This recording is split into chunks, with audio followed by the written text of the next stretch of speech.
Aujourd'hui, émission en direct depuis le Grand Contrôle avec une émission spéciale depuis le festival Double Science à Paris. Aujourd'hui, double jeu, double plante, double tête, double terre. Ce soir, Podcast Science voix double. Nous sommes le 27 mai 2023. Vous êtes sur Podcast Science, épisode 492.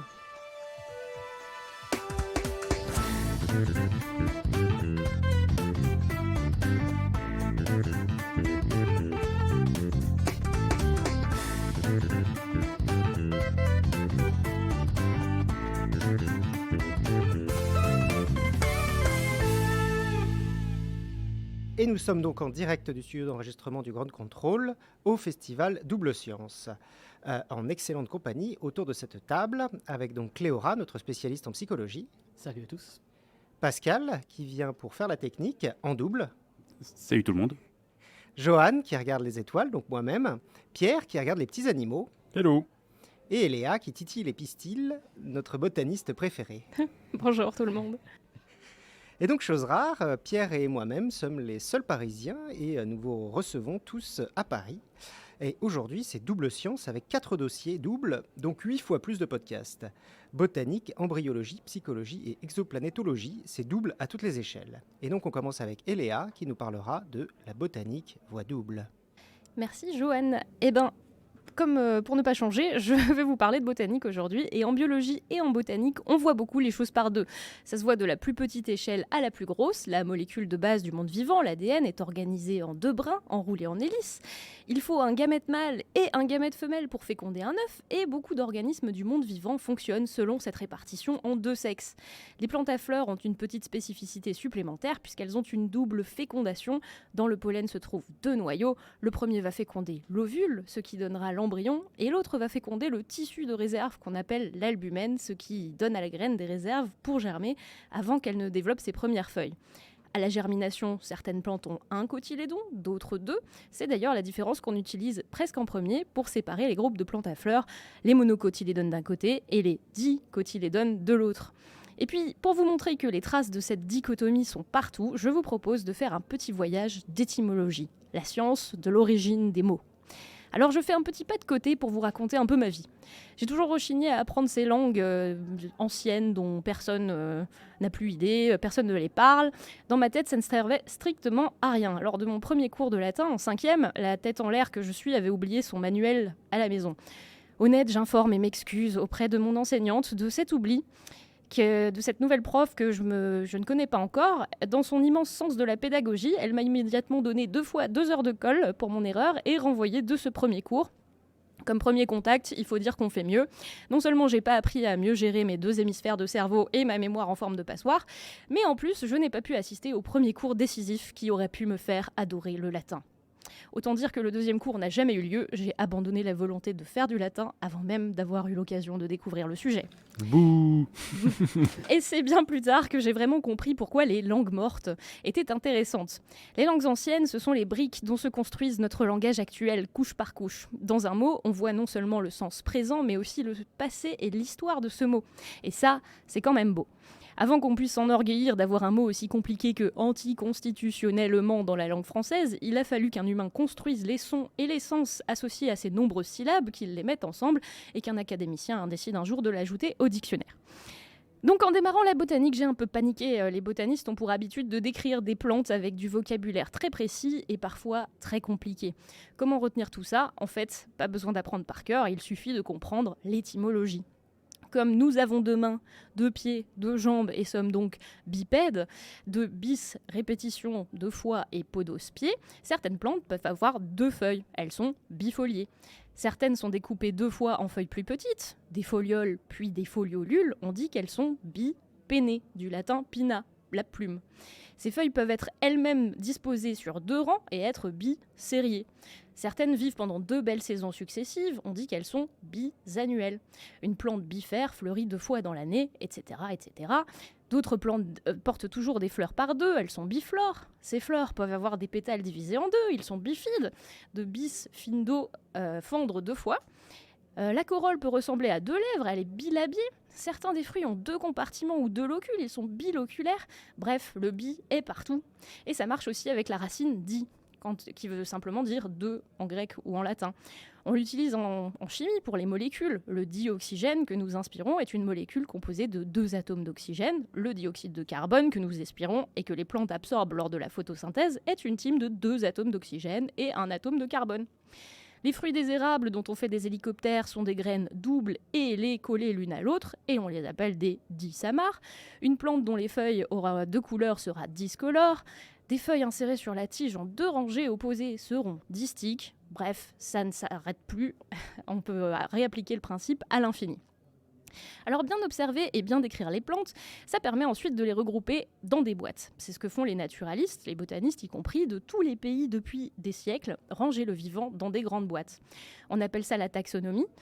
Mais comment choisir le rangement ? Le plus facile pour ranger, c'est d'utiliser l'aspect visuel des plantes. Logiquement, 2 plantes qui se ressemblent fortement ont plus l'air d'être de la même famille que 2 plantes qui ne se ressemblent pas du tout. Comme vous ressemblez plus à vos parents qu'à vos arrière-petits-cousins, on va les mettre dans des familles plus proches si elles se ressemblent plus. Mais aussi, problème, comment être sûr qu'on parle de la même plante à travers le monde ? Si les noms communs peuvent désigner l'usage de la plante, comme l'herbe aux verrues par exemple, sa saison de floraison, comme l'herbe de la Saint-Jean, comment être sûr qu'on parle vraiment de la même plante, sachant qu'il y en a 400 000 sur Terre, 400 000 espèces différentes ? Alors du nom vernaculaire, celui qu'on utilise dans la langue courante, on passe à des phrases en latin de description de la plante pour uniformiser, mais ça c'est un peu long. Et c'est finalement le botaniste suédois Carl von Linné, au XVIIIe siècle, qui va proposer la solution en officialisant une liste de tous les organismes connus à l'époque dans son système de la nature, Systema Naturae, en attribuant à chaque espèce un nom double, celui de son genre et celui de son espèce. C'est l'apparition de la nomenclature binomiale qui utilise 2 noms et est utilisée par tous les scientifiques du monde présent. Ainsi, on retrouve des plantes comme le Nantes bisannuel, qui devient Enanthera bienis, du grec oinos, vin, et terre, ce qui a la saveur de ou attire. Donc ça se traduirait par une racine à la saveur vineuse. Bienis pour son côté bisannuel, le fait qu'elle pousse sur 2 saisons. La sauge utilisée en médecine par les gens du commun devient salvia, du latin salvare, sauver, et officine, qui veut dire fabrique ou atelier, et qui désignait la pharmacie.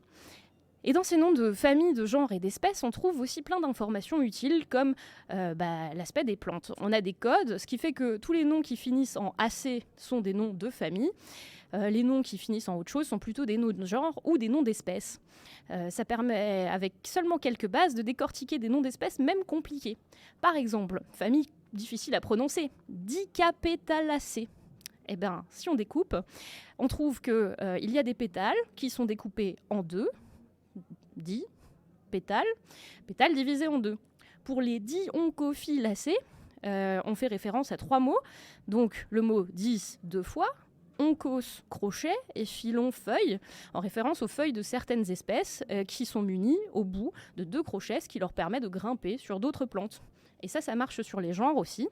Ainsi, on trouve le genre bidens de la famille de la pâquerette, qui porte des fruits avec des harpons de 2 dents. Ou alors le genre biscutel, qui est composé de bi, 2, scutum, écu, et là, qui est un petit suffixe féminin pour dire que c'est petit. Bah oui, évidemment, si c'est féminin, c'est toujours diminutif en botanique. Ça désigne le fruit de ces plantes, qui est composé de 2 petites parties rondes collées ensemble et qui colle assez bien avec la description botanique. Dans la plupart des cas, comprendre un minimum d'étymologie nous renseigne sur les critères et les caractéristiques que les botanistes ont jugés importants en les classant, et ça, c'est très pratique. Alors après, on a des surprises. L'étymologie peut être moins claire. Chez les dicnémonacées, par exemple, eh bien, ça viendrait plutôt de diken, qui voudrait dire à la manière de, et knémé d'un genou, puisque la capsule de la mousse ressemblerait à une tête de fémur. Et il y a des débats. Du côté de la famille des diapensiacées, j'ai vainement cherché l'étymologie parce que apparemment ce nom viendrait d'une erreur d'orthographe de Leonard Fuchs au XVIe siècle qui voulait écrire dispensia, libre de maladie, mais ça a été reporté comme diapensia et répété. Comme quoi, même les sommités peuvent faire des erreurs. Et puis il y a les faux amis, les Bibersteinacées, les Bignonacées ou les Dixoniacées qui, elles, sont nommées d'après des botanistes. Donc les Bibersteinacées, c'est August Marschall von Bieberstein, botaniste allemand. Bignoniacées, c'est un hommage au patron de la bibliothèque de Python de Tournefort, etc. Les botanistes ont l'habitude de se faire des honneurs. Et donc je suis allée chercher un peu plus loin, en parlant de noms de genre attribués à des personnes, dans le tas combien il y en avait. Alors sur internet, j'ai réussi à retrouver la référence de 3899 noms de genre de plantes qui sont attribués à des personnages vivants, historiques. Et parmi cette liste de noms, figurez-vous que seuls 2,2%, j'ai calculé, font référence à des femmes. Parmi ces 2,2%, plus de 80% ont été donnés à partir du 19e siècle, une période à laquelle on peut considérer que les choses changent un peu pour les femmes botanistes. Et encore, parfois les noms sont attribués en l'honneur d'un couple de botanistes. Le plus souvent, c'est donc le nom du mari et pas le nom de la jeune fille qui a épousé cet homme. Avant cette période, quelques femmes nobles ou bourgeoises sont représentées dans les citations et peut-être au gré de quelques botanistes qui voulaient leur conter fleurette ou trouver des financements. On ne sait jamais, sur un malentendu, la flatterie, ça peut marcher. Alors pourquoi cette absence de nom de femmes dans la nomenclature ? Tout simplement parce que pendant longtemps, les femmes étaient exclues de la botanique. Déjà, elles étaient exclues des sciences en général, mais là rentrait un facteur supplémentaire. En plus de proposer la nomenclature binomiale, Linné avait proposé un système de classification des plantes basé sur le sexe. Le nombre d'étamines, les organes mâles, et le nombre de styles, la partie femelle. Il regroupait donc les plantes en 24 catégories selon le nombre d'organes mâles et femelles que les fleurs portaient. Un véritable scandale, tous ces mélanges. Quand il n'y a pas un papa, une maman, tout de suite, ça ne marche pas avec la mentalité de l'époque. On retrouve donc les diandres qui ont 2 étamines, les tétrandres qui en ont 4, les dodécandres qui en ont 20. Les diadelphes ont des étamines réunies en 2 faisceaux. Les plantes monoïques ont les sexes sur une même plante, tandis que les dioïques ont des sexes séparés. C'est très intéressant tout ça, mais complètement indécent pour la gente féminine de l'époque. Elles sont donc reléguées au rang de jardinières, ayant accès uniquement à des ouvrages de vulgarisation édités par des hommes, veillant à faire respecter la bienséance de la botanique. La botanique savante reste cloisonnée et réservée aux hommes, capables, eux, d'affronter tant d'impudeur. Alors si les choses s'améliorent, les effets de cette ségrégation se ressentent encore et le nombre de femmes botanistes de l'académie au monde associatif reste encore minoritaire, surtout dans les postes à responsabilité. Alors dernière anecdote, puisqu'on parle de reproduction, est-ce que vous saviez que la famille des orchidacées venait du mot orchis, en grec, qui signifie les testicules en référence au comportement de la racine qu'on peut retrouver associée en 2 boules. La botanique, c'est très centré sur la partie mâle de l'humanité, décidément. Alors je terminerai cette chronique en vous partageant une citation, puisque de la botanique, on a retenu une citation très connue de l'écrivain français Alphonse Karr qui disait « La botanique, c'est l'art de sécher les plantes entre 2 feuilles de papier et de les injurier en grec et en latin ». Comme c'est encore un homme dont on a retenu la vie, je me permets de vous donner le mien. La botanique, c'est bien plus que ça, et ses pratiquants détenteurs d'une paire d'orchis sont désormais priés de faire une place équitable aux représentants de l'autre moitié de l'humanité. Il est grand temps, alors aux plantes citoyennes. Eh bah, merci beaucoup Eléa. Et du coup, je propose de passer directement à la chronique de Topo qui va nous parler de double jeu. Très bien. Castor et Pollux, Luc et Leïa, ou encore Igor et Grishka Bogdanov. Nombreux sont les jumelles et jumeaux qui sont rentrés dans la culture populaire, qu'on le veuille ou non. Et dans le cadre de notre enregistrement exceptionnel d'émissions au festival Double Science, je voulais me pencher sur les phénomènes biologiques à l'origine de ces hoquets d'une nature qui voit double. La gémellité, phénomène biologique à l'origine des jumeaux, est le cas le plus simple pour obtenir des doubles et se décline en 2 catégories bien connues, les fausses et faux jumelles, jumeaux, ce qu'on appelle aussi la gémellité dizygote, et les vrais jumeaux et jumelles monozygotes. La différence fondamentale entre ces 2 situations se retrouve dans leur étymologie, car zygote désigne la cellule œuf fécondée, moi aussi je fais l'étymologie, tu vois, provenant du grec ancien zygotos, attelé joint, et qui n'a rien à voir avec zygoto, car issu de la fusion d'un spermatozoïde et d'un ovule.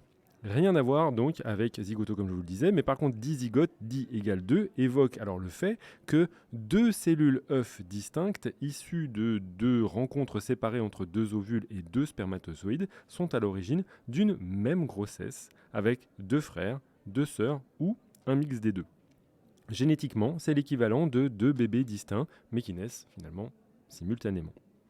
A l'inverse, une seule cellule œuf est à l'origine d'une gémellité monozygote. Cette cellule œuf unique va, après une ou plusieurs divisions, se scinder et générer 2 embryons distincts qui partagent donc le même patrimoine génétique et doivent donner soit 2 frères, soit 2 sœurs essentiellement identiques.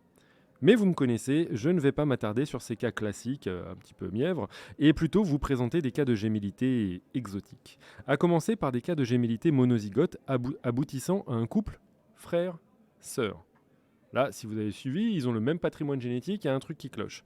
Ici, c'est un dérèglement génétique très rare d'un des embryons qui peut aboutir à des cas de ce qu'on appelle de l'intersexuation, où par exemple un chromosome Y est perdu.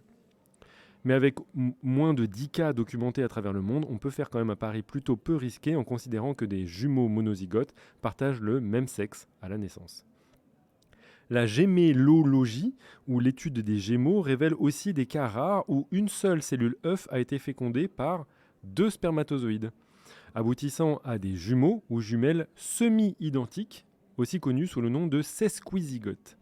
Avec seulement 2 cas documentés et prouvés, il s'agit donc de bébés excessivement rares qui partagent le même patrimoine génétique provenant de leur mère, mais un jeu différent de chromosomes issus de leur père, et donc partagent environ 3/4 de leur patrimoine génétique à l'identique.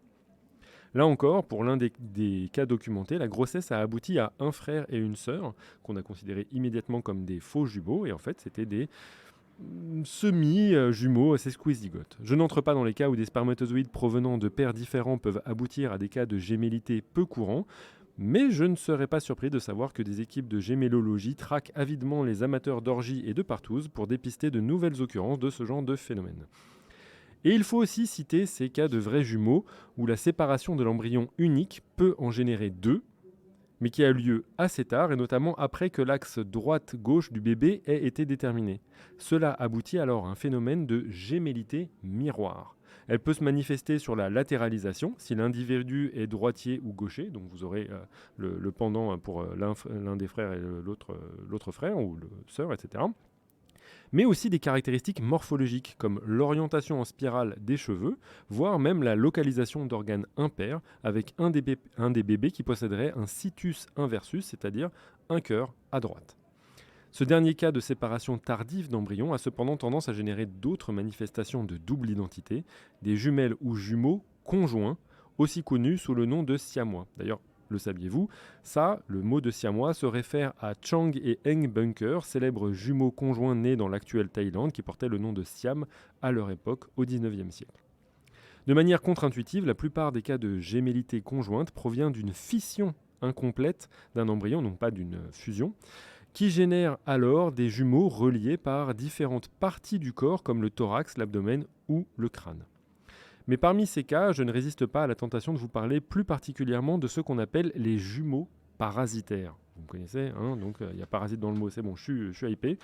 Et là, l'un des 2 individus s'est moins développé et ne présente pas à ma connaissance de tête. Cela résulte en une personne, généralement complètement formée, et qui porte un deuxième corps, embryonnaire, attaché à différentes parties de son anatomie, comme l'abdomen, le tronc, ou encore un cas surnommé Pygopagus parasiticus, où le deuxième corps atrophié dépasse du bassin. Donc pour le dire plus crûment, cela donne l'impression d'un embryon qui leur sort des fesses. Des cas similaires de gémellité conjointe existent chez de nombreux animaux et aboutissent donc à des cas étranges d'oiseaux à 4 pattes, de scorpions à 2 dards ou encore de tortues à 2 têtes. Parfois, l'un des individus est carrément absorbé par l'autre et aboutit à un phénomène portant le nom de fœtus in fetu. Pour me documenter et préparer cette chronique, je me suis appuyé sur une référence en la matière de bizarrerie médicale, Marc Gosselin du blog Réalité Biomédicale, et il me suffira de vous partager les titres de ces billets pour que vous puissiez apprécier le caractère improbable de ces découvertes cliniques. Une fillette chinoise naît avec 2 fœtus jumeaux dans le ventre. Fœtus in fetu intracrânien, la jumelle d'un bébé, se trouvait dans son cerveau. Et mon préféré, un bébé né avec un fœtus jumeau accolé à son testicule gauche. Et puis, il y a des manières exotiques de partager sa vie avec un autre de manière fusionnelle. Plus tôt, je vous évoquais donc comment la détermination du sexe à la naissance pouvait être potentiellement imprévisible, même dans le cas de gémellité monozygote. Mais chez certains, ou chez certaines autres espèces, la détermination peut être encore plus alambiquée car certains individus, dits gynandromorphes, peuvent présenter un mélange de caractéristiques mâles et femelles. Cas particulier de chimérisme, le gynandromorphisme porte bien son nom car son étymologie grecque se découpe en gyné, femelle, aner, mâle et morphé, forme. Les individus gynandromorphes sont un mélange de cellules qui définissent des régions mâles et femelles. Ce phénomène se déploie pendant le développement embryonnaire, durant certaines divisions cellulaires où les chromosomes sexuels sont répartis de manière chaotique, ce qui génère des gynandromorphes qui auront un aspect plutôt de mosaïque si la division fautive a lieu tard. Par contre, si la répartition de cellules mâles et femelles se réalise très tôt, eh bien vous aurez alors peut-être l'opportunité de voir un individu complètement séparé en deux, gauche et droite. Gauche mâle, droite femelle ou inversement. Biologiquement, le gynandromorphisme se manifeste donc chez des espèces où le sexe est essentiellement déterminé par des chromosomes sexuels, sans grand impact d'hormones. Vous l'aurez compris, ce n'est pas le cas de notre espèce, il n'y a pas de gynandromorphe chez notre espèce, mais par contre, on peut le retrouver des cas spectaculaires de gynandromorphisme chez les crustacés, dont des homards qui paraissent mi-cuits, car bleu d'un côté et marron de l'autre, mais aussi chez les araignées, les tiques, nombreux insectes, des lézards, des serpents, ainsi que chez de nombreuses espèces d'oiseaux. C'est d'ailleurs chez une espèce d'oiseau, un diamant mandarin, que des chercheurs ont exploité des individus gynandromorphes pour identifier des régions cérébrales spécifiquement mâles, comme par exemple contrôlant le champ nuptial, et d'autres typiquement femelles. Partager son corps avec son frère ou sa sœur, ou une version sexuellement opposée à soi, c'est déjà bien strange. Mais que diriez-vous de la partager avec votre propre progéniture ? Attention, la âme sensible s'abstenir, le phénomène que je m'apprête à décrire est peu ragoûtant. Connu sous le nom de lithopédion, du grec lithos, pierre et péidion, enfant, il désigne des cas où des grossesses abortives génèrent un fœtus partiellement réabsorbé par le corps de la mère et qui a tendance à se calcifier, donc vraiment faire un petit caillou. De manière assez incroyable, les cas documentés de lithopédion sont très fréquemment diagnostiqués bien après la génération du fœtus, attention, accrochez-vous, en moyenne 22 ans après cette grossesse problématique. Les records de longévité de ces avortons pétrifiés dépassent parfois largement les 50 ans et plusieurs mères ont donné naissance à d'autres enfants sans que le lithopédion ait généré des problèmes particuliers. Pour conclure cette chronique, je me dois de mentionner une autre manière de faire l'expérience d'une vie intriquée entre deux individus et que je souhaite à toutes nos auditrices et auditeurs rencontrer l'âme sœur. Mais avant cela, je vous partage cette sagesse dictée par le personnage de Psy incarné par Camille Cotin dans le film de Cédric Clapiche 2 mois. Pour que 2 mois fassent un nous, il faut que les deux soient soi. C'est beau. Eh ben merci bien Topo pour cette chronique sur le double jeu. Et maintenant, nous passons donc à Cléora, notre spécialiste de psychologie, qui va nous parler de « Vous êtes deux dans votre tête ». Oui, et du coup, ça fait une belle transition avec celle de Topo. Nous sommes deux dans nos têtes, comme s'il y avait deux soi en soi.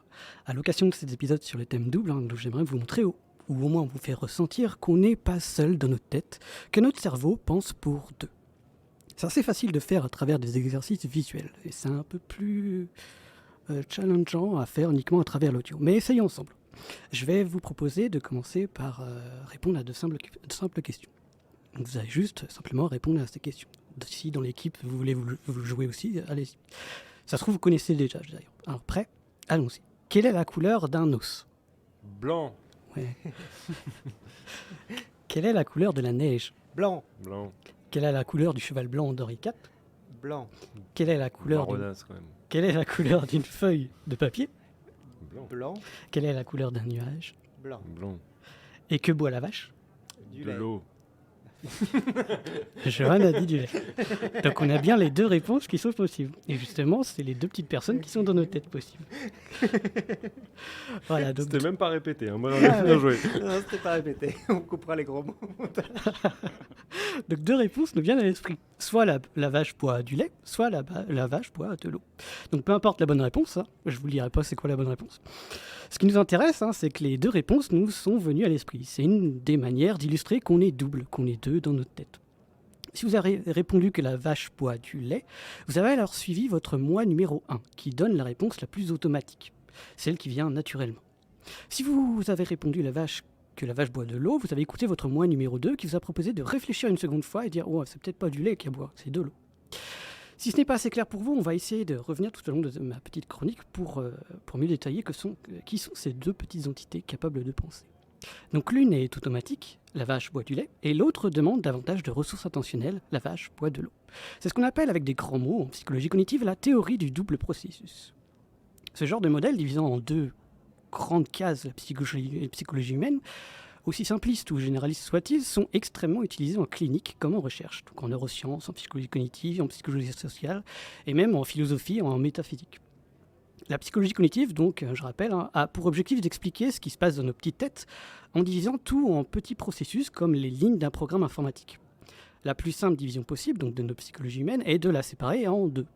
Ici, dans la théorie du double processus, entre une partie de processus automatique et une autre partie de processus demandant plus d'attention et un focus intentionnel. Les processus automatiques sont appelés type 1. Les processus demandant de l'attention sont appelés type 2.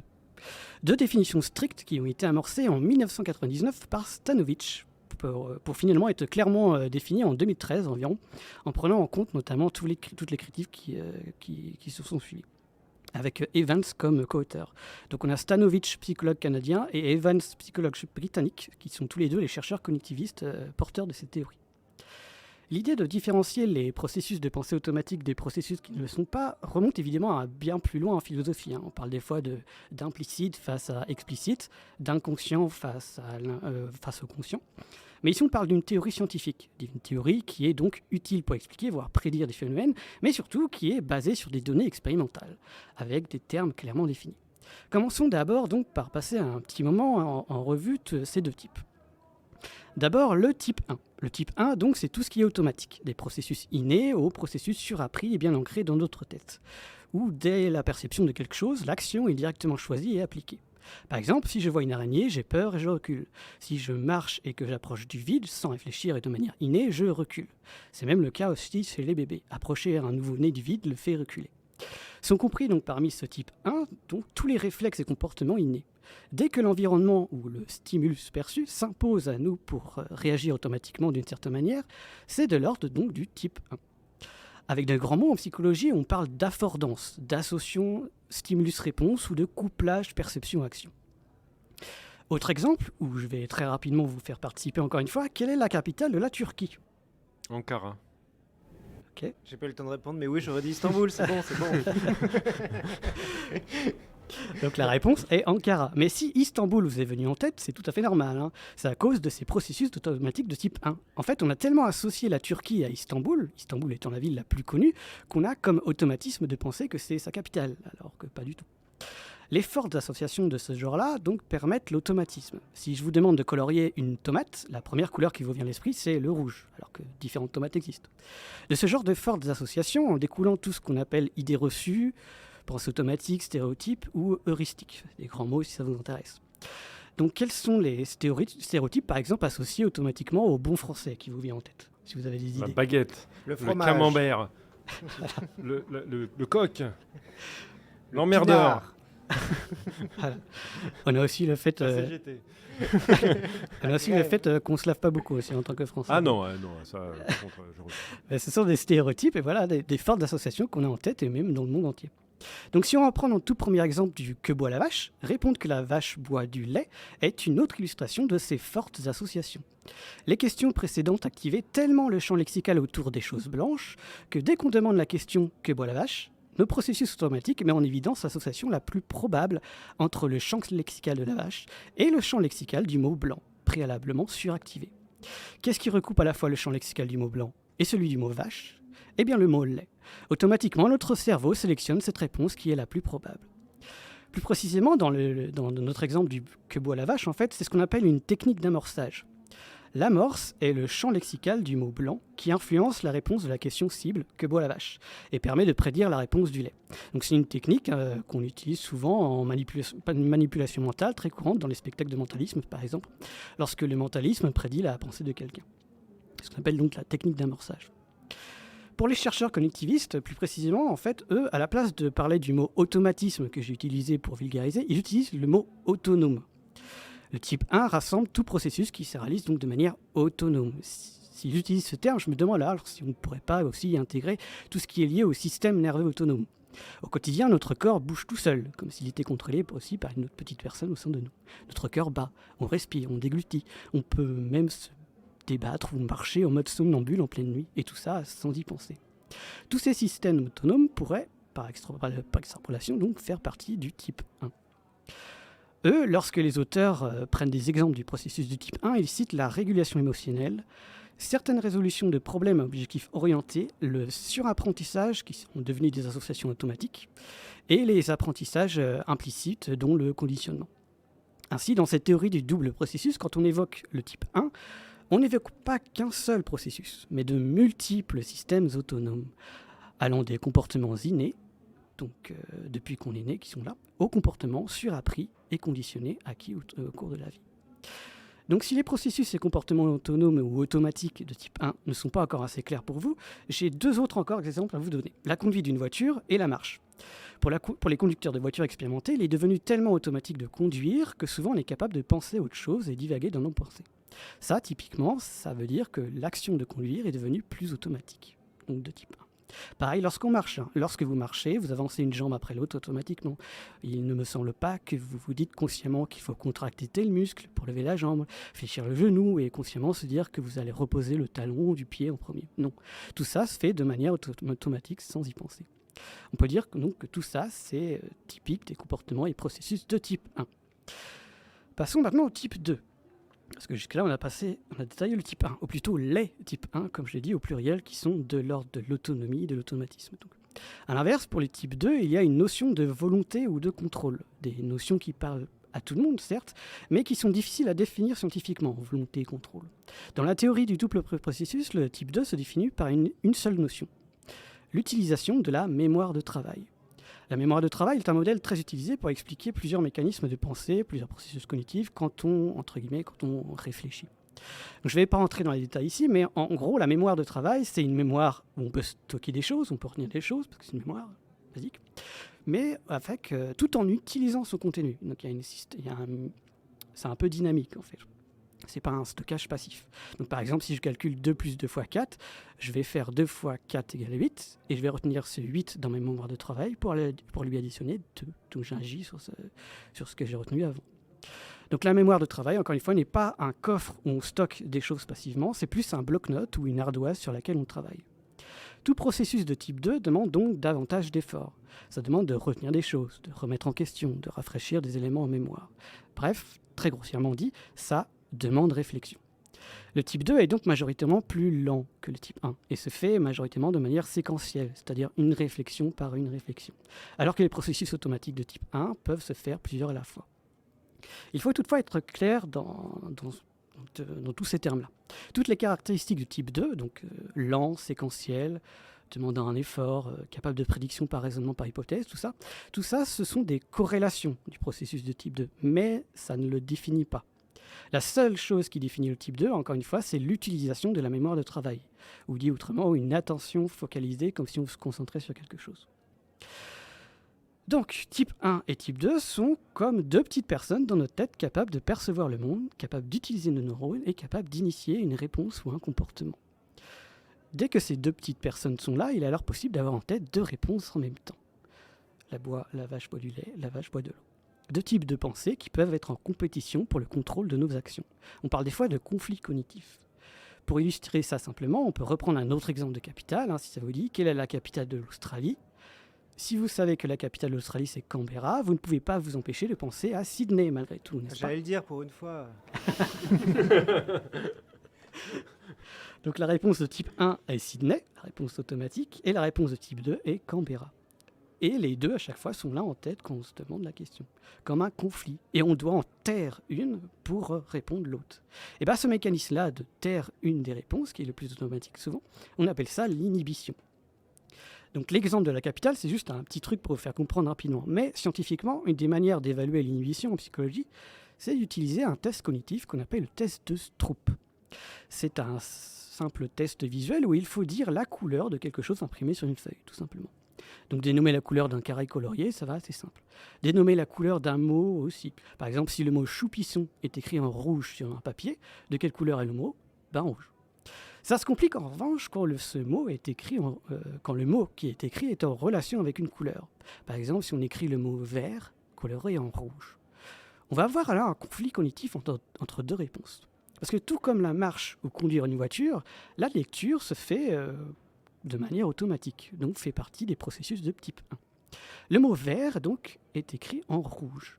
Premièrement, la réponse vert nous vient en tête car on lit automatiquement le mot vert. C'est la réponse de type 1. Mais la consigne est de dénommer la couleur, pas de lire le mot. Donc c'est de dénommer la couleur de l'encre. Et le mot est écrit en rouge. Donc la réponse est de type 2 et rouge. Donc dans le test de Stroop, on mesure souvent le temps de réponse. Donc plus on met du temps à répondre, plus on met en évidence en fait cette présence de conflit cognitif entre un type 1 et type 2, comme si les deux personnes de notre tête s'engueulaient pour affirmer sa propre réponse. Le mot vert est écrit en rouge. On doit inhiber la réponse automatique vert pour donner la réponse rouge. Cette inhibition, ça demande un effort mental que seul le type 2 est capable de réaliser. Selon certains cognitivistes, comme Olivier Houdet, cette capacité d'inhiber ces automatismes, en fait, est le principe premier de l'intelligence, selon lui.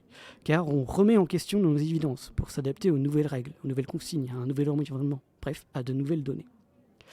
L'erreur serait, en revanche, de penser que les deux types de processus se font de manière parallèle et indépendante, comme si c'était deux fleuves indépendants de leur source à l'océan, tels la Seine et la Loire, qui ne se croisent jamais. Non, ils ne sont pas chacun de son côté. Il y a des interférences, des conflits et des engueulades. Les deux types en fait, de processus, il faut plutôt voir ça comme d'une part un sauvage ruisseau et sa dérivation par un canal. Le sauvage ruisseau, c'est le type 1 et le canal, c'est le type 2.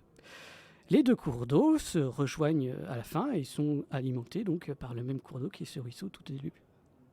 Et ça, cette analogie du ruisseau et du canal, je la trouve vraiment pas mal car elle recoupe à la fois la vision qu'on en a en psychologie cognitive, par exemple via le test de Stroop, la lecture est un ruisseau et suivre la consigne est un canal, à la fois une vision vulgarisée mais plutôt correcte de la théorie du double processus, donc type 1 ruisseau, type 2 canal, et à la fois la vision qu'on en a en neurosciences avec des grandes voies de neuronales sur lesquelles on va maintenant en dire quelques mots.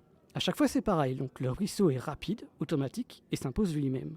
Tandis que le canal fait un détour plus lent avec un courant plus calme et navigable sur lequel on peut prendre un temps d'attention et émettre des hypothétiques prédictions via notre mémoire de travail. Une manière d'apporter des données expérimentales en théorie cognitive, donc à une théorie cognitive comme celle-là, donc très souvent, ça se fait en passant des questionnaires ou des tests de type de tests de Stroop qu'on évoquait précédemment. Mais également en corrélant tout ça avec des activités cérébrales mesurées par imagerie cérébrale. On sait que le type 1 automatique est notamment extrêmement lié au système nerveux autonome, à l'hypothalamus et au tronc cérébral. On pourrait y ajouter également quelques profondes zones cérébrales au milieu de notre cerveau.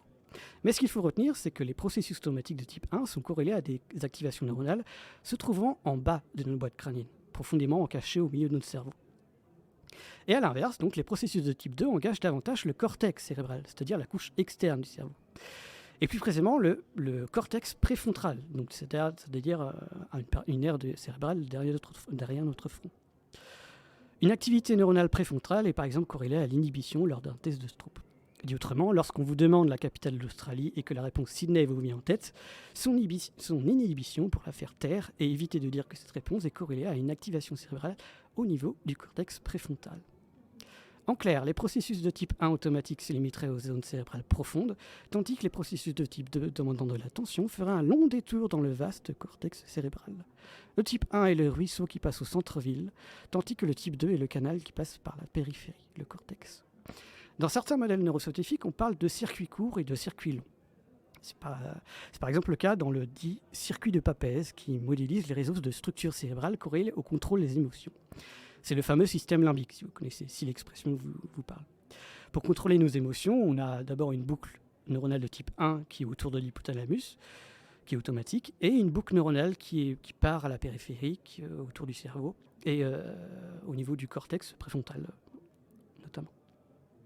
Et en parlant des émotions, une autre erreur qui serait courante de penser, c'est qu'un type processus serait plutôt émotionnel et chaud, tandis qu'un autre processus serait froid et rationnel.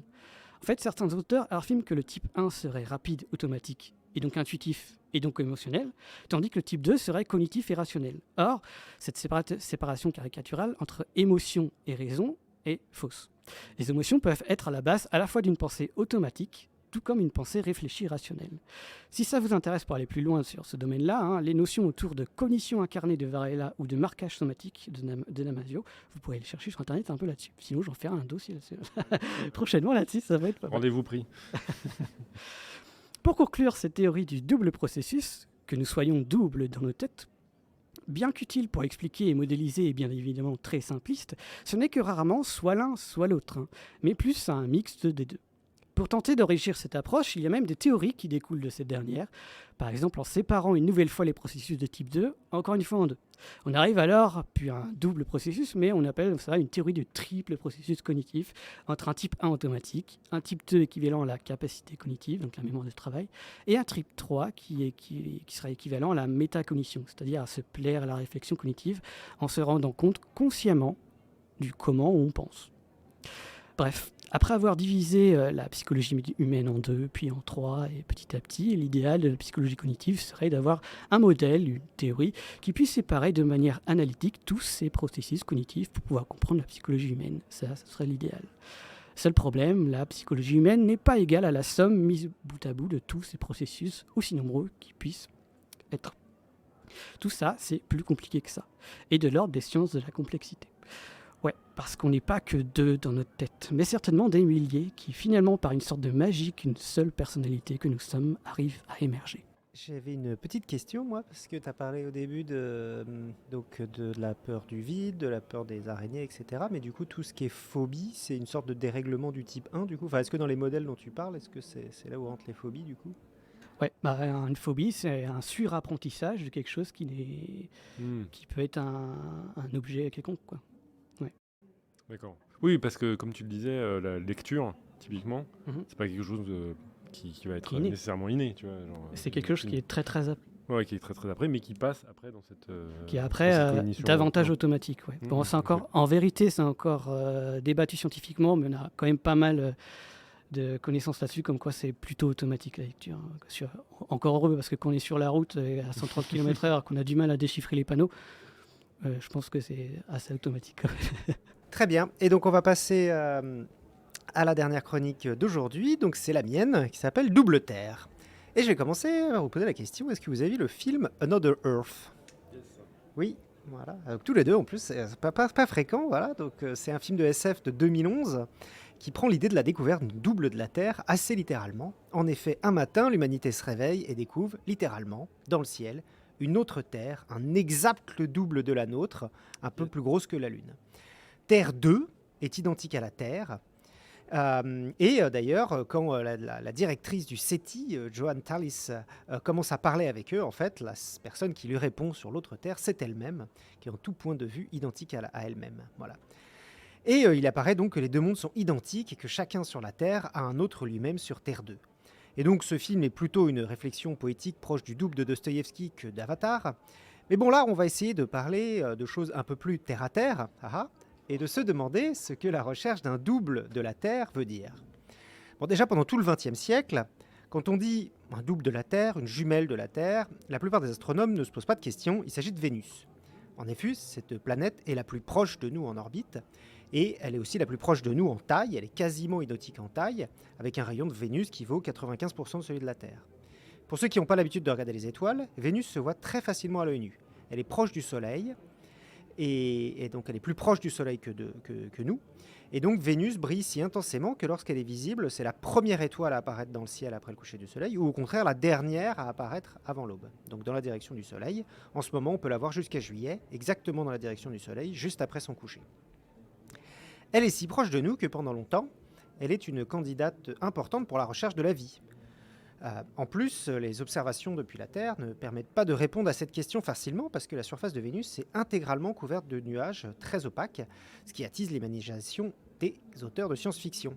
Depuis le premier Voyage à Vénus, qui est publié dès 1865 par Achille Hérault, de grands noms imaginent de la vie sur Vénus, donc Maurice Leblanc par exemple, le créateur d'Arsène Lupin, Edgar Rice Burroughs, que vous connaissez peut-être pour Tarzan ou pour John Carter, et puis Lovecraft aussi, dont vous avez certainement entendu parler. Et même jusque dans les années 50, de grands noms de la SF comme Bradbury, Asimov et Philippe K. Dick imaginent des Vénus habitables. C'est excitant d'ailleurs de penser qu'il n'y a pas si longtemps, donc il y a du temps de nos parents ou de nos grands-parents, il était possible, voire même probable, que la vie dans l'univers était partout, là, juste en dessous des nuages de notre voisine la plus proche. Et bien sûr, donc, notre jumelle est la première planète visitée par un véhicule spatial en orbite, c'est Mariner 2 en 1962. Et malheureusement, en 1967, donc, le célèbre Carl Sagan fait le point dans un papier Nature et sonne la fin de la récré. Les mesures depuis la Terre, comme celles de Mariner 2, sont d'accord, il fait effroyablement chaud à la surface de Vénus. Même au pôle, la température à la surface fait sans doute plus de 400 degrés Celsius, ce qui interdit toute possibilité d'eau liquide. Il conclut, les chances de la vie à la surface de Vénus sont plutôt minces. Et d'ailleurs, c'est intéressant parce qu'après le passage de Mariner, après cet article, vers le milieu des années 60, on voit une baisse drastique des fictions qui imaginent la vie sur Vénus. Et il n'y en a plus que quelques-unes, souvent de manière assez ironique. Mais que s'est-il passé ? Certaines études récentes suggèrent qu'au début de son histoire, comme la Terre, Vénus possédait des grandes quantités d'eau liquide. Une vraie jumelle, comme la Terre. Et puis, comme une sœur qui s'éloigne peu à peu, l'eau a disparu, sans doute à cause de l'effet de serre. Bon, maintenant, l'énorme avantage du changement climatique sur Terre, c'est que j'ai plus besoin d'expliquer ce que c'est que l'effet de serre dans mes chroniques. Ce qu'on a pensé qui s'est passé, c'est qu'à un moment, il y a eu un emballement de l'effet de serre sur Vénus. Qu'est-ce que ça veut dire un emballement ? Eh bien, à un moment, il y a eu beaucoup de CO2 dans l'atmosphère de Vénus. Et on a dépassé un certain degré, une certaine température, et il a fait tellement chaud que ça a commencé à faire partie et évaporer une partie des océans. Et là, du coup, la quantité de vapeur d'eau a augmenté dans l'atmosphère de Vénus. Et la vapeur d'eau est un gaz à effet de serre bien plus efficace que le CO2. Et donc à ce moment-là, c'est foutu, on rentre dans un cycle infernal. Il fait chaud, l'eau s'évapore, il fait plus chaud, l'eau s'évapore encore, il fait atracement chaud, il n'y a plus d'eau. Bon, pour rassurer votre éco-anxiété, pour déclencher ce même emballement de l'effet de serre sur Terre, il faudrait des niveaux de quelques centaines de fois supérieurs au niveau de CO2 actuellement. Donc normalement, l'être humain devrait seulement réussir à rendre certaines parties de sa planète inhabitables. Petit chanceux. On ne sait pas bien d'ailleurs quand est-ce que ce processus s'est passé, ni même à quoi ressemblait vraiment la Vénus initiale. Mais c'est suffisamment intriguant pour que Vénus devienne super à la mode. Même si la possibilité d'une vie actuelle sur Vénus est extrêmement mince. Et donc, du coup, alors que les précédentes missions vers Vénus dataient de la fin des années 2000 et que le dernier atterrisseur avait encore un drapeau rouge avec une faucille et un marteau, 3 missions majeures, Da Vinci, Veritas, côté américain, et Envision, côté européen, devraient décoller dans la prochaine décennie, dont un atterrisseur pour Vénus. Bon, mais jusqu'à maintenant, parlons des autres doubles de la Terre. On l'a vu, être quasiment de la même taille n'est pas le seul critère important. Il y a aussi la distance à l'étoile. Et c'est là qu'on parle de la zone habitable. Attention, le mot a été très mal choisi. C'est ce qui arrive quand on dit aux scientifiques « Rendez votre science plus excitante, sinon on ne vous donne pas d'argent ». Donc la zone habitable, ce n'est pas la zone où les planètes sont habitables, c'est plutôt un endroit où on a une chance, sous certaines conditions, d'avoir de l'eau liquide, qui est plutôt un bon marqueur, qui est pour le moment un bon marqueur d'avoir une possibilité d'avoir de la vie. En effet, si vous êtes trop près du Soleil, il fait si chaud que l'eau s'évapore, comme sur Mercure et Vénus. Si vous êtes trop loin, par exemple comme Pluton, alors là, il fait tellement froid que l'eau est immédiatement congelée, pas de vie possible. Et au milieu, il y a une petite bande autour de l'étoile où l'eau est peut-être, si tout va bien, à l'état liquide. Certains scientifiques l'appellent la zone de boucle d'or. Comme dans la soupe de bébé ours, c'est là où il ne fait ni trop chaud, ni trop froid, juste la bonne température. D'autres l'appellent la zone de chasse, c'est le terrain de jeu des exobiologistes. Mais bon, dans la zone de boucle d'or, c'est pas suffisant pour qu'on y ait de larges quantités d'eau liquide. Par exemple, la Lune est dans la zone habitable, vu qu'elle est tout près de la Terre, et pourtant les compétitions de rafting ne se bousculent pas. Oui, mais elle n'a pas d'atmosphère. Et Mars, Mars, elle est dedans, elle a une atmosphère, et il y a un tout petit peu d'eau liquide saumâtre à la surface. Pas de quoi faire du surf non plus. Alors, quoi ? Quelles sont les conditions pour qu'il y ait de la vie, pour qu'on puisse trouver notre jumelle éloignée ? Eh bien, on ne sait pas vraiment. La seule planète habitable que l'on connaît, c'est la Terre. Et donc, on ne va pas faire de grandes théories sur l'habitabilité sur un seul exemple. Par contre, on a un paquet de planètes autour de nous qu'on sait qui ne sont pas habitables. Et donc, pour le moment, on travaille un petit peu en inverse. Pour ne pas être inhabitable, il faut être pas trop près, pas trop loin, avoir suffisamment d'atmosphère, pas comme Mars, ne pas avoir trop d'atmosphère, sinon trop de pression, ne pas avoir un champ magnétique trop faible pour éviter les radiations, etc., etc. Mais la vie est tellement omniprésente et résiliente chez nous. Comme je dis souvent, si vous pensez que la vie est rare dans l'univers, essayez de ne pas laver vos toilettes cette année. Mais nous avons appris en climatologie, en géophysique, en biologie, tout ce que nous savons sur ces sciences-là, nous le savons sur un système qui a marché, le nôtre. Pour autant qu'on le sache, les doubles de la Terre pourraient être exceptionnels et notre vision de cette science pourrait être complètement biaisée. Biaisée par la vie, en somme. Mais bon, ça c'est l'approche théorique de l'exobiologie. Et c'est bien connu, un astrophysicien théorique ne reconnaîtrait pas un alien s'il lui apportait un café.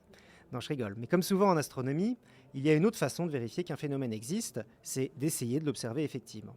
Et c'est l'objectif que se donne la prochaine mission amirale de la NASA, qui s'appelle le Habitable World Observatory. Alors, prenez pas vos places directement pour Cap Canaveral pour le lancement. On est parti pour le moment sur un départ vers 2040. Mais on a déjà commencé à travailler dessus. Alors, comment on fait pour trouver la vie avec ce télescope ?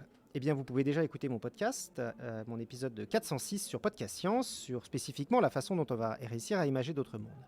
Mais là, plus spécifiquement, une fois que vous avez une détection de planète, vous avez réussi à trouver ce qu'il y a dessus, comment est-ce qu'on va réussir à trouver des signes d'habitabilité sur une planète ?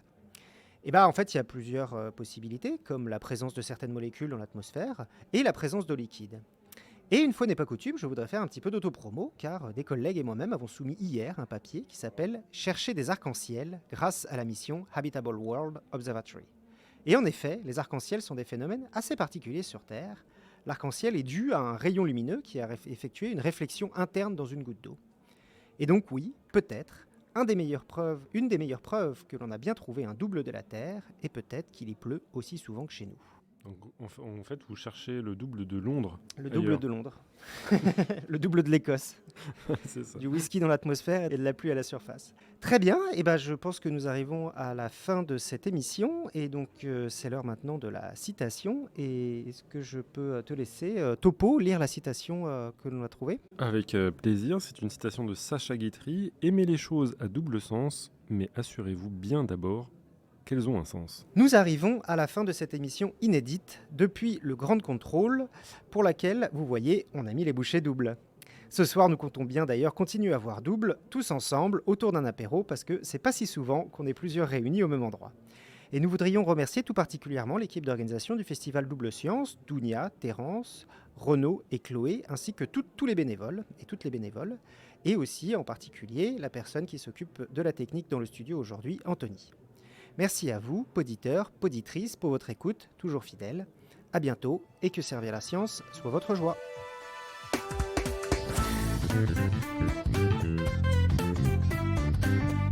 Thank you.